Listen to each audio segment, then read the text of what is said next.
My name is Ryan Swindle. I'll be a second-year graduate student at the Institute for Astronomy at the University of Hawaii. I come from a physics and engineering background.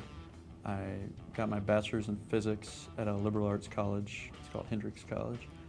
And I got my bachelor's in aerospace engineering at Washington University in St. Louis in 2008.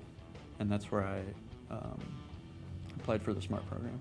And so I just finished my first year of the SMART program.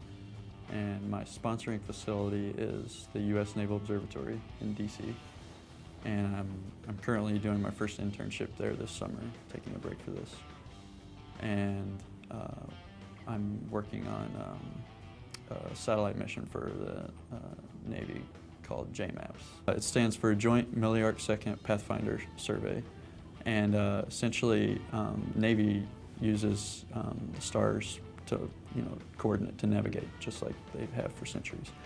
But our star catalogs are pretty out of date. Hipparcos, the most recent one, dates back to the 90s, which is supposed to use quasars that don't move, but turns out they're moving. And so our coordinates aren't very stable. So the Navy proposed this multi-million-dollar mission to get more accurate quasar coordinates. And so that's what JMAPS is going to do. It'll launch in 2012, and my job has been to characterize the focal plane for the detectors, which use it's the same detectors that are used on the James Webb Space Telescope, Next Generation. There's nothing else like them in the world except these are bigger than those. And so there's so many uncertainties with this technology that it has to be tested on like 3 different ends.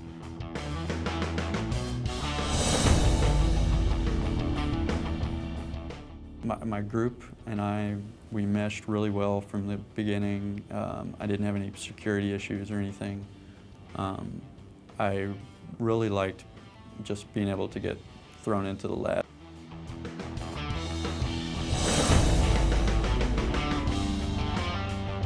I first heard about the SMART program through an email announcement my senior year at WashU in St. Louis from the engineering program office. And I had heard of traditional fellowships, NSFs, GSRPs, all that. And the SMART program now I know is fairly young, so probably I hadn't heard of it, but I guess they sent, there was a student a year before me from WashU that got a SMART fellowship. And so they continued the announcement. And it was about the time when I was looking to apply for graduate fellowships. And so I was just applying for anything and everything I could. But it looked nice. I knew there was a lot of opportunities in the Department of Defense in terms of funding. So.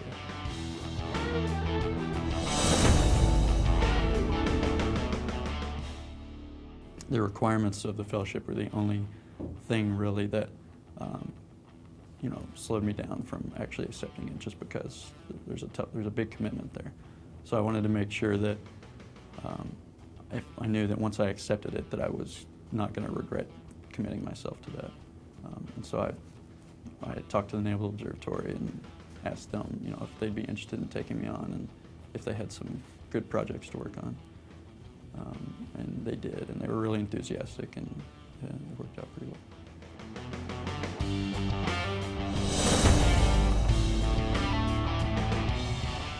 I look at this point in my career as building a skill set, and the SMART Fellowship has allowed me to do the internships during the summer, which I initially saw as a commitment that I didn't know I wouldn't know I'd be able to make.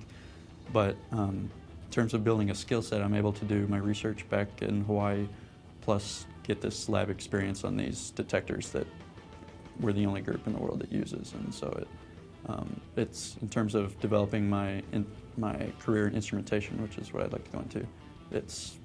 I can't imagine anything better right now.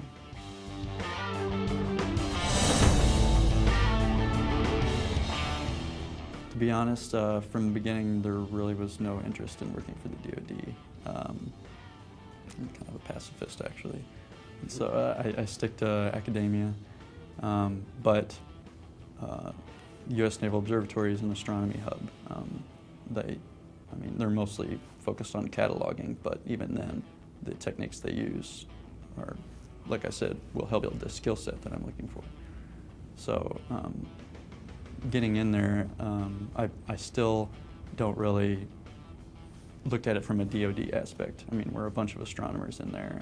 I'm not, even though this mission is going to be used to help battleships, figure out exactly where they are in the ocean, that's not how I'm looking at it.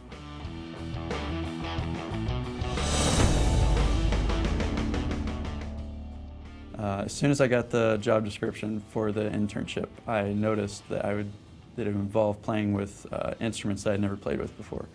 And so that got me really excited because I love being in the lab. I love, playing with toys, so to speak. So these toys are ones that aren't used anywhere else in the world. And their performance is very unknown, even from the manufacturers themselves. But they're very good for astronomy in very different ways.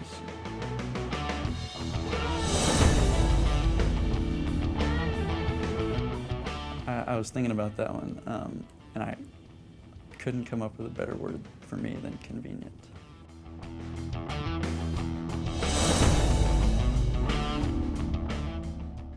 Apply to anything and everything, because I didn't like, one of the questions is, what did you think when you first got the scholarship? I was really surprised because I had applied for so many, and this didn't seem to fit my interests.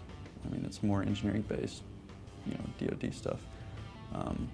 But I got it like a week before I had to decide where I was going. And so I would just encourage them to apply for anything and everything, and don't let their interest stop them from applying to SMART, because it worked for me. When I first applied, I saw all the sponsoring agencies, and actually U.S. Naval Observatory was not one. I'm the only student that was working with them.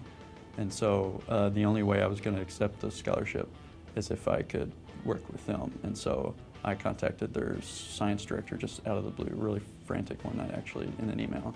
And he got back to me like the next day, which was like 2 or 3 days before I had to let SMART know if I was accepting it. And he was really accepting, and so was the SMART program, and it really worked. I mean, if someone looking on the website sees the list of agencies and one they're interested in is not there, I would say just start calling people.